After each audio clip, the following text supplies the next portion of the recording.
السلام عليكم يا حبايبي، يا رب تكونوا كلكم بخير وبصحة وسعادة وهنا.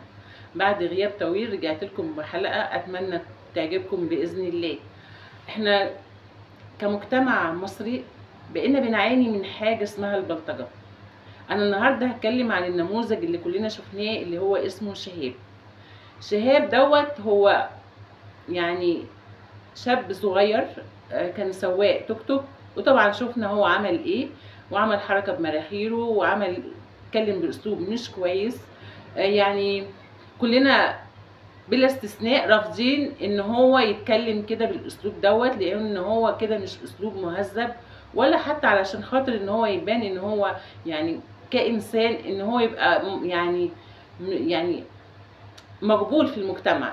يعني اسلوبه اللي هو اتكلم ده غير مقبول نهائي، وانا عن نفسي يعني غير راضي عن طريقته ابدا. لكن للاسف انا هتكلم عن حاجه تانية خالص. انا شفتها وما عجبتنيش، يعني انا كمواطنه مصريه ما عجبتنيش. يعني بنلاقي واحد عامل محتوى على الفيسبوك وكمان على اليوتيوب، وهو مش واحد بس، هو كذا واحد، وتلاقيهم ما شاء الله لابسين بدل ومحترمين، والبدل ماركات والساعه ماركه، ويعني حاجات براندات، يعني حد كده متكلف، يعني ابن ناس ومتعلم وكده. جايز ظروف شهاب ما خلتهوش ان هو يكون انسان صالح، يمكن عشان خاطر البيئه اللي اتربى فيها ما لقاش اللي يوعيه وما لقاش اللي حد يقوله. لكن احنا بقى نقول ايه لما احنا اصلا نطلع على السوشيال ميديا؟ المفروض بنتكلم باسم مصر ومؤيد لمصر، ونلاقي اسلوبه للاسف زي بالظبط شهاب، بيتكلم يعني بيقول الفاظ مش كويسه، بيعمل صوت بمراخيره، وتلاقي نفس الناس ديت اللي قاعده وعليه يعني 2000 تعليق على الحلقه بيقولوا برافو عليك وانت وطني ومخلص لبلدك. انا معرفش مخلص لبلده ازاي، منين دوت مخلص لبلده، ومنين شهاب الكل نازل فيه تقطيع وبيقولوا ازاي احنا مجتمع ونرفض حاجه زي كده؟ طب ازاي انتوا رافضين حاجه زي كده وموافقين على الانسان اللي بيطلع عامل محتوى وماسك منصه وتلاقيه طالع بيتكلم باسم مصر وقدام الوطن العربي كله ووطن يمكن العالم كله بيتكلم بالاسلوب دوت؟ مين ده؟ مين ده اللي انتوا واقفين وراه في ظهره وبتشجعوه ان هو يبقى باسلوب بلطجه، وفي نفس الوقت انتوا رافضين شهاب؟ انا بقول اهو من الاول انا رافضه شهاب. وتيجي تلاقيه ان هو بيتكلم باسم مصر. ماشي، انت دلوقتي بتتكلم باسم مصر، يعني المفروض يبقى تكون واجهه مشرفه لمصر، تكون انسان واعي لكل كلمه بتقولها. احنا كلنا بنتكلم باسم مصر، ما جيناش في يوم قال لنا ادبنا او قال لنا من صوره مصر. وكمان من غير كده انت بتطلع، يعني كمان بتطلع بتجيب في سيره البلاد التانية وبتشتم البلاد التانية وبتوقع البلاد في بعض. هو برضو اسم مصر اللي انتوا بتتكلموا عليه، ان انتوا تهينوا البلد ونلاقي في غيرنا برضو بيهنا. طب ما انتوا اللي بتجيبوا الكلام لينا. وحتى لو اي دوله ان كانت بتتكلم باسلوب مش كويس على مصر، فاحنا نرد عليها بحضارتنا احنا وثقافتنا. يعني احنا نرد عليها ان احنا بثقافه مصر. يعني انا عن نفسي ياما اتكلمت عن مصر وكنت باخد حق مصر بالادب وبالذوق. احنا اللي كنا بنتكلم عن الحلم العربي، احنا اللي بنتكلم عن الدول العربيه. انا في يوم قصيده بس الملك سلمان قال ان هو هيقطع البترول عن مصر، ايه اللي حصل؟ عملت قصيده ونزلتها باسم رؤساء. خد بالك احنا بنتكلم في ايه، يعني احنا مش بنتكلم في حاجات كده يعني سطحيه، لا احنا بنتكلم في العمق. ونزلت بصورته، واحد سعودي خد القصيده لفها على الجروبات كلها، كان قاصد ان هو يعني مثلا يعمل لي اساءه، او مثلا ايه يبقى في عليا هجوم على الصفحه ويقفل لي الصفحه. اللي حصل ان الناس اللي قريت، وعلى فكره السعوديين من الناس اللي بتقرا كويس جدا وفاهمين الشعر جدا، وانا من اكتر الشعوب المحبوبه لقلبي هي السعوديه الحمد لله، وكان ليا صداقات كتير جدا منهم. لما دخلوا قروا القصيده لا يعني شكروني، ليه؟ لان فيها عتاب مش هجاء. ده الصح، ان احنا لما نيجي نمسك منصه لازم يبقى في حاجه اسمها تقارب ما بين الشعوب. اللي بيهاجم البلد فرد، نهاجم الفرد مش تهاجم دوله بحالها. شوف انتوا بقى البلطجه بتاعت الشهاب بتوصل لفين، ان احنا ممكن نوقع الشعوب في بعض. ده اللي انا عايزه اوصله لكم، ان البلطجه مش بس شهاب لو في الشارع عمل كده محدش شافه. لكن تخيل انت لما بتطلع تمسك منصة وتقعد تتكلم باسم مصر وفي نفس الوقت بتتكلم بنفس البلطجة. احنا القلم لما بيجي نتكلم الكلمة عشان نوصلها، احنا بنحسس على الكلمة. عارف يعني ايه بنحسس على الكلمة؟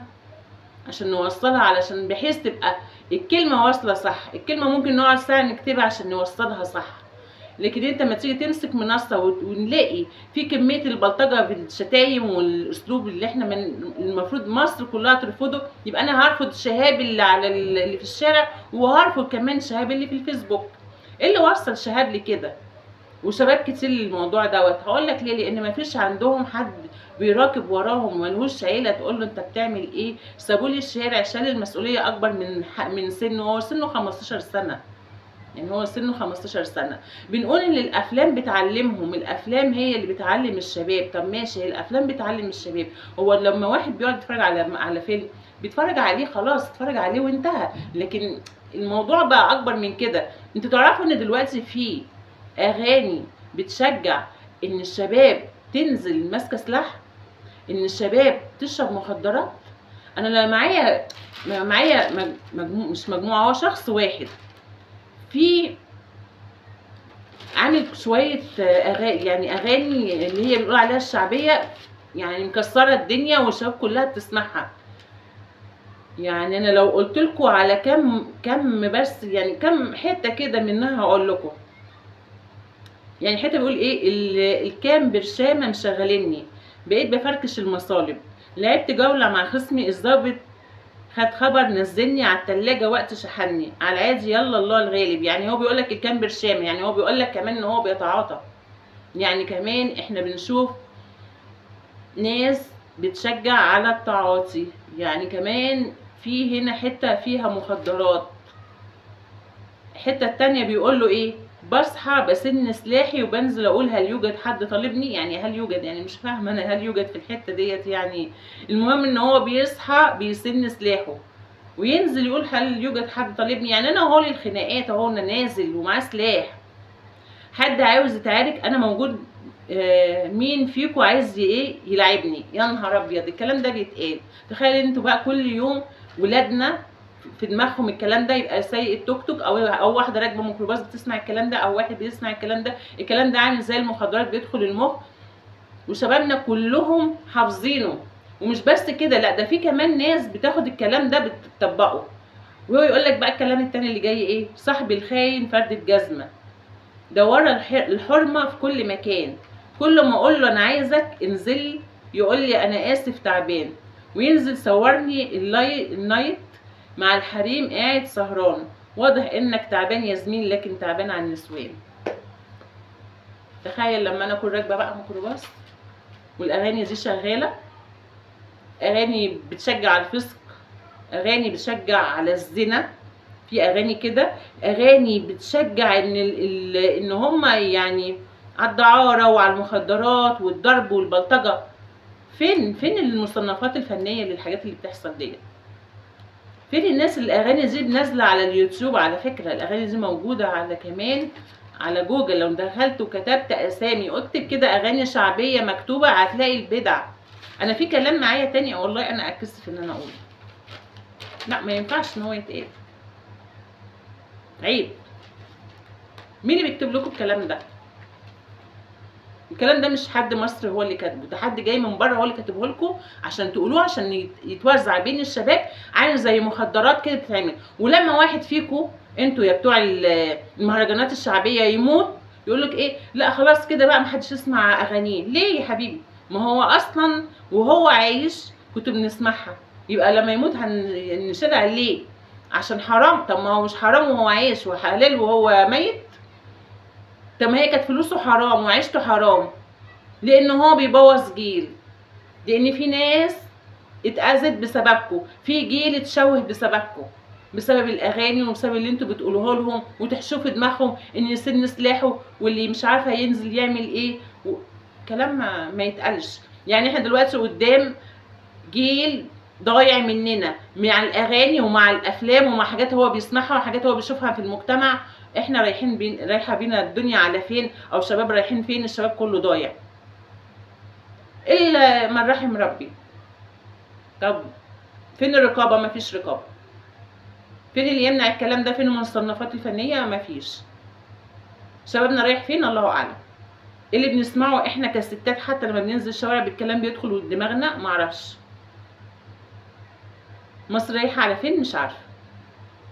في حد هيقف وقفه جد ويقول الكلام ده يتمنع؟ هنلاقي حد يقف؟ الله اعلم.